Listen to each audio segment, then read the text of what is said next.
Hello everyone. Constitutional law की class में आज हम लोग फिर बात कर रहे हैं इमरजेंसी प्रोविजंस के टॉपिक पर। ये हमारी क्लास का इस टॉपिक का पार्ट 2 है। फर्स्ट टॉपिक मैं ऑलरेडी आपको पढ़ा चुकी हूँ, आपातकालीन उपबंध। जैसा कि मैंने आप लोगों को बताया था, कॉन्स्टिट्यूशन के पार्ट 18 में यानी कि भाग 18 में इसके बारे में उपबंध किया हुआ है। प्रीवियस लेक्चर में मैं आपको इससे जुड़े कुछ इंपॉर्टेंट चीज़ें बता चुकी थी, लाइक इमरजेंसी, कितने प्रकार की इमरजेंसी के बारे में इंडियन कॉन्स्टिट्यूशन में बताया हुआ है, वो भी हम देख चुके थे। जिसमें हमने देखा था national emergency, state emergency and financial emergency under article 352, 356 and 360। तीनों आर्टिकल्स आपके इंपॉर्टेंट हैं। तीनों में तीनों ही प्रकार के प्रोविजंस दे रखे हैं इमरजेंसी के रिगार्डिंग। लास्ट क्लास में मैंने आपको नेशनल इमरजेंसी पे बात करी थी मैंने, जिसमें हम लोग आर्टिकल 352 के क्लोज 1 पर फर्स्ट पर चर्चा करके आ चुके थे, जहाँ पर हम लोगों ने देखा था कि यदि राष्ट्रपति का समाधान हो जाता है तो वो राष्ट्रीय आपात की उद्घोषणा कर सकते हैं ऑन द बेसिस ऑफ किस आधार पर? War, external aggression and armed rebellion. ये तीनों चीज़ें मैंने आपको बताई थी और तीनों की टर्मिनोलॉजी भी मैंने आपको समझाई थी। इसके अलावा मैंने आपको ये भी बताया था कि नेशनल इमरजेंसी जो है वो भारत में अब तक 3 बार लग चुकी है। कब कब लग चुकी है इसके रिगार्डिंग मैं आपको प्रीवियस लेक्चर में बता चुकी हूँ। आज हम लोग आगे की बात करेंगे, नेशनल इमरजेंसी की ही बात करेंगे। आर्टिकल 352 में और भी कई प्रोविजंस है जो क्लोजेज है, उसके बारे में हम चर्चा करेंगे। तो आइए क्लास स्टार्ट करते हैं। आज का टॉपिक रहेगा हमारा अप्रूवल ऑफ इमरजेंसी। देखिए, ये टॉपिक आपका इसलिए इम्पॉर्टेंट हो जाता है कि इमरजेंसी ऐसे ही तो राष्ट्रपति लगा नहीं सकता कि ठीक है, जैसे कि जब 1975 में जब इंदिरा गांधी सरकार के इंदिरा गांधी के यानी कि प्राइम मिनिस्टर जब वो उस समय थी, इंदिरा गांधी के कहने पर जब राष्ट्रपति ने उस समय इमरजेंसी लगाई थी 75 में, तो ऐसे तो हो नहीं सकता ना कि आप केवल प्राइम मिनिस्टर कहने पर लगाओगे। आपको पूरी कैबिनेट यानी कि काउंसिल ऑफ मिनिस्टर्स, जिसमें आपका प्राइम मिनिस्टर भी शामिल है, सभी से सलाह या मशवरा करना होगा। तो क्या केवल राष्ट्रपति की सर्टिफिकेशन पर ही इमरजेंसी लग जाती है? Answer is no. ठीक है, आप कंसेप्ट समझते चले। कंसेप्ट क्या कह रहा है यहाँ पर, मैंने ये रेड पेन से आपको अलग से आर्टिकल भी मेंशन कर दिया है। आप चाहें तो इसको वीडियो को पढ़ते समय अपना बेरेक्ट खोल के बैठ जाएं, या अपनी जो मैं पढ़ा रही हूँ आपको नोट्स बना रहे हैं आप, तो इसको एक्चुअल में ऐसा कैसा लिखते रहे हैं आप लोग। आर्टिकल के साथ उसका हर एक क्लोज जोड़ा है मैंने यहाँ पर, तो आप उसको भी इजीली देख सकते हो कि कौन सा क्लोज क्या कह रहा है। देखो, अप्रूवल ऑफ इमरजेंसी कैसे होगा आपातकाल का, यानी कि इमरजेंसी लगे या ना लगे, इसका अप्रूवल कैसे मिलेगा? देखिए, आर्टिकल 352 में बताए ग्राउंड्स के आधार पर, there are 3 kinds of grounds ना, कल हमने देखे थे, war, external aggression and armed rebellion. तो आर्टिकल 352 में बताए गए ग्राउंड्स के आधार पर आपातकाल लगना चाहिए यदि इस बात से कैबिनेट सेटिस्फाई है। Cabinet means council of ministers including prime minister. Okay, तो अगर कैबिनेट सेटिस्फाई है कि जो ग्राउंड्स हमारे पास यानी कि war, external aggression and armed rebellion, अगर कैबिनेट इस बात से सेटिस्फाई है कि इन तीनों ग्राउंड्स में से या किसी के आधार पर इमरजेंसी लगनी चाहिए, तो वह रिटर्न में प्रेसिडेंट को ऐसी सलाह या परामर्श देंगे कि राष्ट्रीय आपात लगना चाहिए, प्लस रिटर्न। क्लियर हो गई बात? रिटर्न में वो प्रेसिडेंट को इस बात की राय या मशवरा देंगे कि राष्ट्रीय आपात लगना चाहिए। एक बात तो ये हो गई, कंडीशन फर्स्ट हो गई हमारे सामने, जिसके बारे में क्लोज 3 में भी प्रोविज़न कर रखा है, मैंने यहाँ पर लिखा है। मैं इसको रेज कर देती हूँ, आपको दिख जाएगा। ठीक है, ओके, ये हो गया आर्टिकल 352 का क्लोज 3 इस बारे में प्रोविज़न करता है। अब देखिए आगे क्या है कि यदि प्रेसिडेंट सेटिस्फाई है, उसके पास आ गया, अगर वो सेटिस्फाई है तो वो क्या करता है बेटा, इमरजेंसी को प्रोक्लेम कर देता है, इमरजेंसी की उद्घोषणा कर देता है, और जिस दिन उद्घोषणा करता है उसी दिन से राष्ट्रीय आपात लागू हो जाता है। अब उद्घोषणा कैसे आता है, वो संपूर्ण भारत के लिए करेगा या फिर वो उसके किसी पार्ट के लिए करेगा। क्लियर हो गई बात? तो इसी दिन से नेशनल इमरजेंसी लागू हो जाएगी। बट ये इमरजेंसी कब तक लागू रहेगी?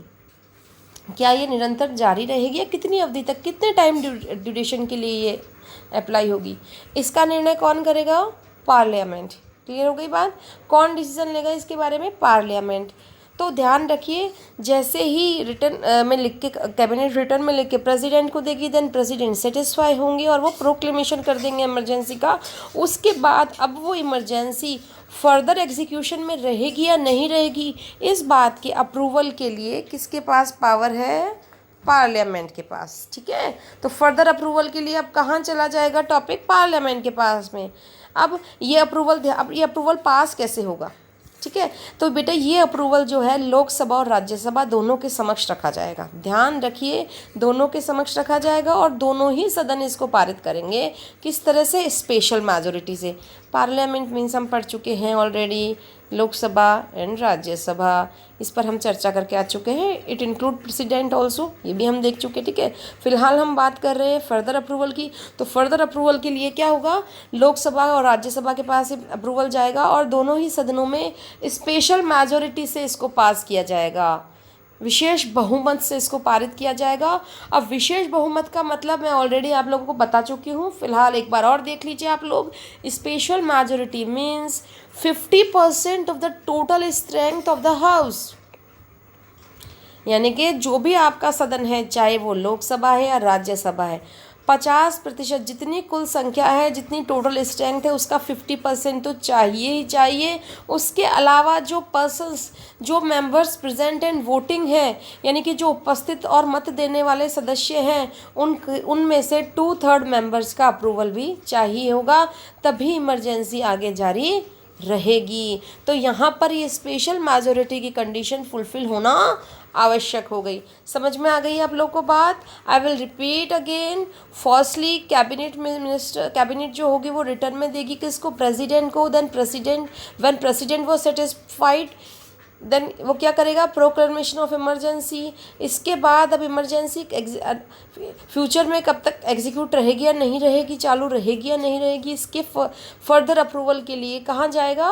पार्लियामेंट के पास। और पार्लियामेंट क्या करेगी? अगर स्पेशल मेजोरिटी से उसे पास कर देती है, देन वो इमरजेंसी आगे जारी रहेगी। तो अच्छा, एक चीज़ और ध्यान दे लो, ये जो मैंने अभी आपको ये पढ़ाया प्रोविज़न स्पेशल मेजोरिटी का, ये आपका कहाँ दे रखा है? क्लोज 6 में। ये देखो, मैंने जैसे यहाँ निशान लगा रही हूँ मैं, देखो क्लोज 6 लिख दिया है। ठीक है, इसका ध्यान रखिएगा।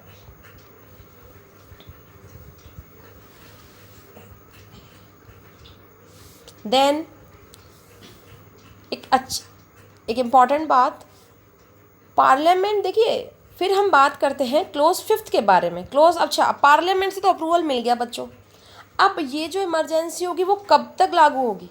भाई ये तो क्या बता दिया मैम ने आपको कि ठीक है, पार्लियामेंट से अप्रूवल मिल गया तो इसके बाद इमरजेंसी आने वाले टाइम में पर भी लागू रहेगी, लेकिन कितने टाइम पर? तो कौन इसका आंसर कर रहा है? हमको आंसर कर रहा है क्लोज 5। वो कह रहा है पार्लियामेंट द्वारा एक बार में 6 माह के लिए ही अप्रूवल दिया जा सकता है, यानी कि एक बार में पार्लियामेंट अगर अप्रूव कर देती है, स्पेशल मेजॉरिटी से पास कर देती है, दैन उसके बाद एक बार में 6 महीने के लिए अप्रूवल दिया जा सकता है।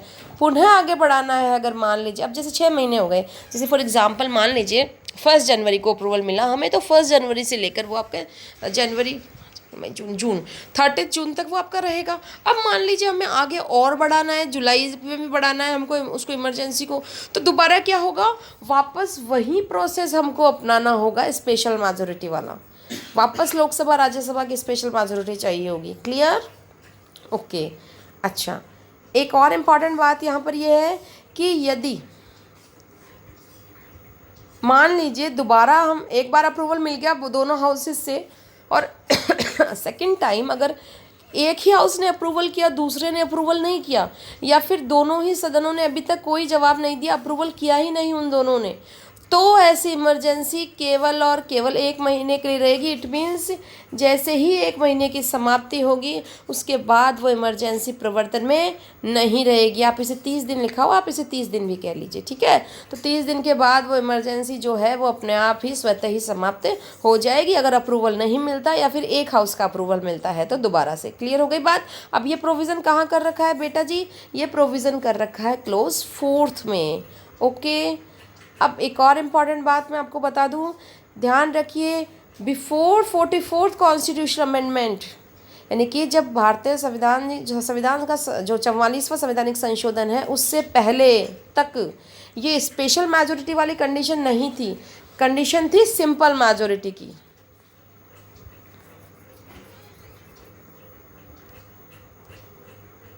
क्या कंडीशन थी? सिंपल मेजोरिटी की।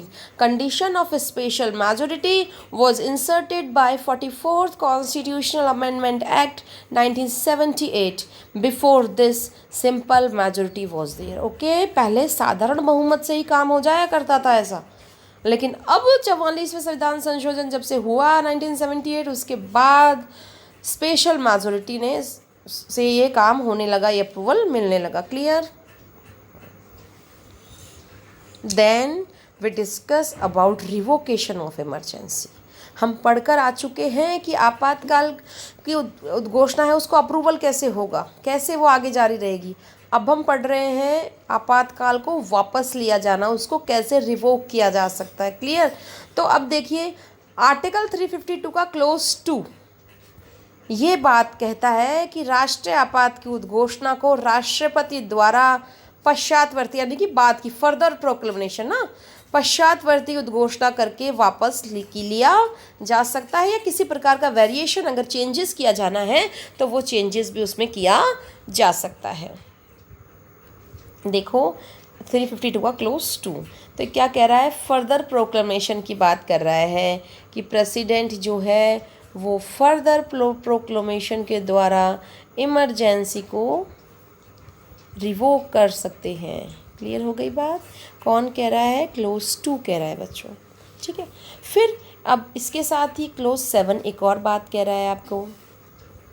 वो कह रहा है कि राष्ट्रपति को उस समय आपात को रिवोक करना पड़ेगा। अब ऊपर वाली कंडीशन जो थी क्लोज 2 की वो तो राष्ट्रपति को पावर दे रही थी। 7 कह रहा है कि राष्ट्रपति को करना पड़ेगा। कब करना पड़ेगा? जब लोकसभा साधारण बहुमत से इसे समाप्त करने के लिए रिजोल्यूशन पारित कर देती है। जब लोकसभा सिंपल मेजोरिटी से अगर रिजोल्यूशन पास कर देगी कि भाई अब जो है ये इमरजेंसी आगे नहीं होनी चाहिए, नहीं लगनी चाहिए, हटनी चाहिए, ये रिवोक होनी चाहिए, तो राष्ट्रपति को उसको रिवोक करना ही होगा। सिंपल।